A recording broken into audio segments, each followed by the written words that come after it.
What's up guys? For today's video ay papakita namin yung mga kaganapan nung umuwi kami ng probinsya. Saglit lang kami doon, almost 3 days lang, kaya wala kami masyadong dalang bagahe para kumain ng mga handa ni mama at lechon. Joke lang, for fiesta talaga at syempre si mama. Dito na pala kami sa airport. Sobrang dami ng travelers today kasi holiday, walang pasok. Habang naghahanap kami ng maupuan kasi sa sobrang dami ng tao, halos wala ng vacant seat, nakita sila ng college batchmate ni Jetro. At ayun, may kakwentuhan na siya habang naghihintay kami dito sa boarding gate. Sakto lang din kasi medyo boring talaga maghintay dito. Lalo na kapag maaga kang pumunta sa airport, syempre kailangan natin maging maaga kaysa naman maiwanan tayo sa flight natin. Mahal kaya ng ticket. Nakapag-video pa ako ng take off, tsaka konti lang na video kasi natulog ako. Kasi kulang kami natulog, maaga kasi kaming gumising. Ang aliwalas ng langit, guys. Mahalata mo talaga na sobrang init ng panahon. After 1 hour ay nakarating na kami sa Panglao International Airport. Hapon na to kaya hindi kami nagtagal. Medyo nagmadali na kami kasi baka hindi kami makahabol sa last na biyahe papuntang Mabini. Sakto lang din pagsakay namin ng shuttle ay umalis na siya agad. So, andito na kami sa Dao Terminal. Hanapin pa namin sa pinakadulo yung mga van na babiyahe pa Mabini. Medyo nagutom na rin kami ng time na yan. Kaya bumili lang ako ng donut para kainin namin sa van. Kasi nag-iisang van na lang siya na babiyahe doon. Tapos pag nagtagal kami, syempre maiwanan kami. Ayan, magsa-sunset na yung nadaanan namin. Papunta na ng Mabini. After 2 hours na biyahe namin, nakarating na rin kami sa Poblacion, Mabini, Bohol. Thank you Lord dahil safe kami nakauwi. 7 PM na to. Pagpasok namin ng gate, andun pala si mama sa terrace, naghihintay sa amin. Kaya nagmano muna kami. Tapos naghapunan din kami agad kasi that night manonood kami ng mga sisters ko at mga pamangkin ko ng program sa gym na malapit lang din sa bahay nila Jetro. Walking distance lang, yan. Ilang steps lang. Akala namin malilate na kami kasi 8 PM na yan pero nakalagay sa program 7 PM mag-start. Pero pagpunta namin is wala pa pala masyadong tao. Sumunod sa amin si Jetro at si Ninyo, nahuli kasi sila, nauna kaming pumunta. Buti na lang hindi pa nag-start. Ayan, bibigyan lang namin yung ticket para makapasok. Maya-maya ay biglang dumami na yung tao kaya nag-start na din. Noong una namin napestohan ay dito lang kami sa gilid. So, hindi namin masyadong makikita yung mga nagpe-perform kasi nasa gilid lang kami. So, ang ginawa namin is naganap kami ng bagong upuan na makikita namin sila sa bandang harapan. So, sa napestohan namin yan, kita-kita na namin yung mga performance nila. Sobrang galing ng mga performers pero hindi ko na na-video halos lahat kasi mas gusto kong manood para mas ma-enjoy ko. At yan, natapos na at pauwi na kami. Good morning! Lamig na lamig pala ako sa time na yan. Kaya doble-doble yung suot ko na jersey. Tsaka yung jacket, tsaka jogging pants. Yan, sinuot ko. Kasi naman, nilakasan nyo yung aircon. Tapos sa madaling araw pala sa probinsya, sobrang lamig. Maga ako nagising dito kasi ang ano ng sikat ng araw. Alam mo yun, yung parang nakagising siya. Naka-energize. Dalawa kasi bintana niya na nakaharap sa higaan. Sobrang sarap ng umaga dito sa probinsya, nakakamiss talaga. Yung pagbukas mo ng bintana, kitang-kita mo kagad yung sinag ng araw. Dahil tulog na tulog pa si Jetro, nauna na akong lumabas. Paglabas ko ng kwarto, nakita ko si Mama at si Maye. Sobrang busy na silang gumawa ng torta. Yung specialty ni Mama na torta. May order kasi sa kanya. May mga nakasalang pa doon sa oven niya. Tapos ito yung mga nagawa niya na. Ito yung mga naluto niya na. Sobrang sarap, nakakatakam. Tapos si Ninyo naman, busy din siya sa paggawa ng kinilaw o kilawin in Tagalog. Ay, gising na pala si Jetro. After namin mag-breakfast, ay nanood ako sa kanila sa bandang likod ng bahay. Sila Jetro tsaka yung kapatid niya, tsaka yung isa pa kasama nila. Nagre-ready sila para dun sa kakatayin na baboy na ihanda sa fiesta. Maganda dito sa bandang likod ng bahay nila kasi kahit sobrang init ng araw, hindi mo masyadong mafe-feel kasi maraming puno. Medyo malamig sa lilim ng puno.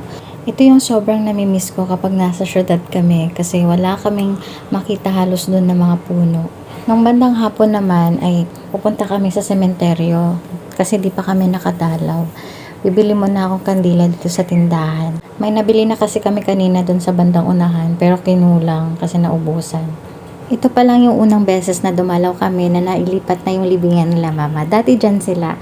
Kaya sobrang saya ko kasi nailipat na sila dito. Sobrang cute na ng libingan nila mama. May bubong na. So hindi na mahirap kapag may mga bumisita sa kanya or kami kapag dumalaw kami. Hindi na mahirap kapag umulan. Kahit hindi pa to tapos, sobrang saya ko talaga. Ako din pala mismo yung nag-sketch nito kasi alam niyo naman na pangarap ko maging architect noon. Pero hindi natupad. Marami pa tong kulang. Kaya sana soon ay matatapos din to. Gusto ko kasi na kahit wala na sila dito sa lupa, meron pa rin silang maayos na tirahan dito sa sementeryo. Dumalaw din kami sa mga departed loved ones ni Jetro. Nabutan kami ng gabi kasi nilinis namin ng konti yung mga damo. Tinanggal namin. Kinagabihan ay pumunta kami ng perya. Dito lang din siya malapit sa gym.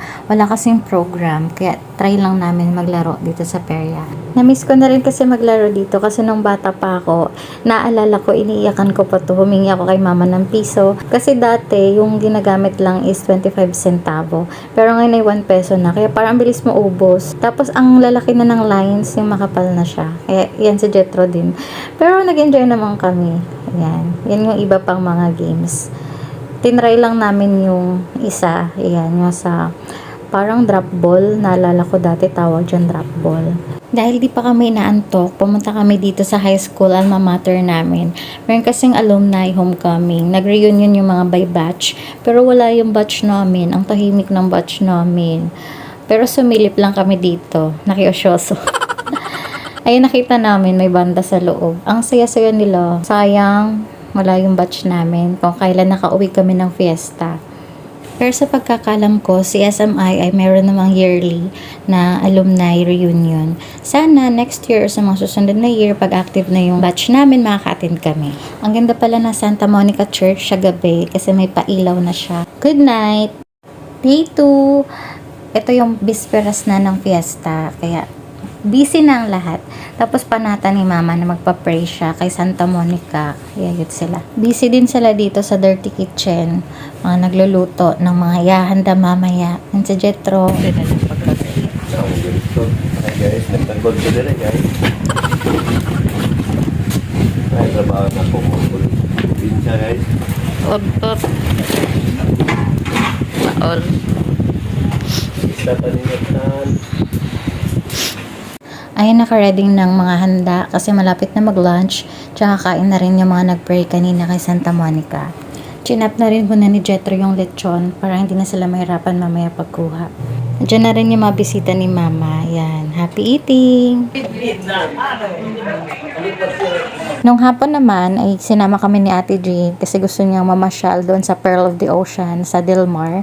Ito binaon namin yung torta tsaka putumaya para snacks na namin doon. Thank you din pala sa best friend niya na si Ate Rose Ann na nagpahiram ng sasakyan. Ayan si Jetro magdadrive. Ito lang din yung naging pasyal namin kasi kinabukasan babalik na kami ng Maynila.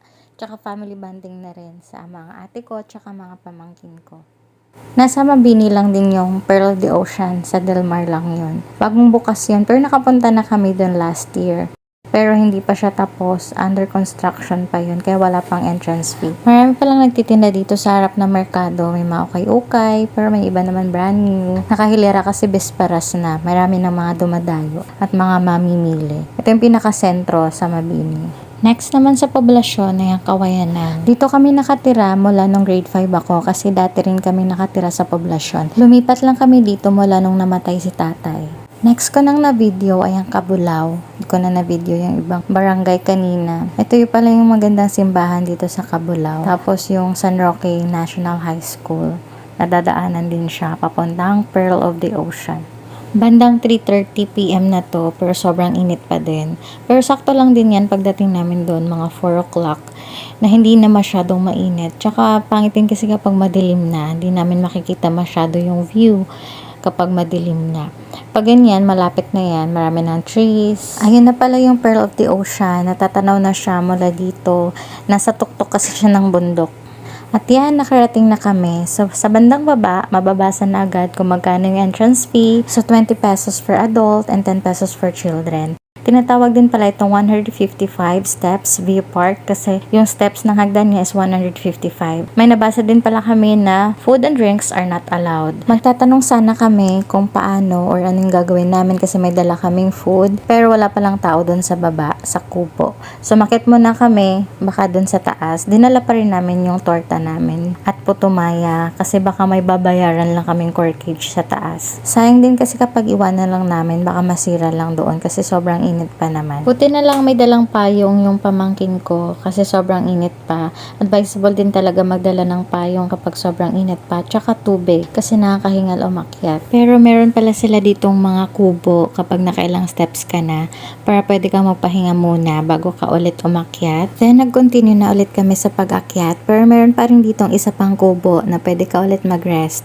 bago ulit mag-continue sa pag-akyat. And finally nakarating na kami dito sa tuktok.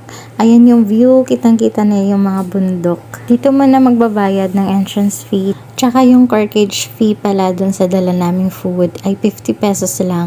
Basta bibili pa rin daw kami ng food kahit konti lang sa kanilang kantin. May mga tables and chairs na pala dito. Compare last year nung una naming akyat ay wala pa. Sobrang ganda ng view, kitang-kita yung dagat. At nakakawala ng pagod. Kahit mainit pa niyan, pero yung hangin niya ang sarap. Sobrang lakas. Ayan pala yung tsura ng kantin nila. Open lang siya. May mabibili ditong mga pagkain at meron ding mga drinks or ice cream. Meron din pala silang photographer. Ayan, bumili na si Ate Jean ng pandagdag namin na food. At kakain muna kami kasi nagutom talaga kami sa pag-akyat. Nagdala na rin pala kami ng soft drinks galing sa bahay kaya hindi na kami bumili. Meron din pala silang available na telescope for rent. 20 pesos ang bayad for every 30 minutes. Ayan, tinry na ni Jetro at ng pamangkin ko. After namin kumain ay syempre picture-picture na. At aba, ginawa pa akong photographer ng kapatid ko. Lalong lumakas yung hangin ng 5 PM tsaka malamig na yung hangin. Ang sarap talaga. At nag-pack up na rin kami kasi uuwi na kami. Ayaw na namin mabutan ng gabi. Mahirap kasi sa daan kapag madilim. Ito pala yung view niya sa kabila, mga bundok. Kung sa kabila ay puro dagat. Dito naman sa likod banda ay puro bundok. Ang ganda ng sunset. Medyo mabagal kaming naglakad pababa kasi natatanaw pa rin namin yung view. Ang ganda kasing pagmasdan. Ayan, pauwi na kami at maghapunan lang din ulit kami kasi mamaya may program. May DepEd night, tapos yung mga performer ay mga Bohol models. Manonood kami.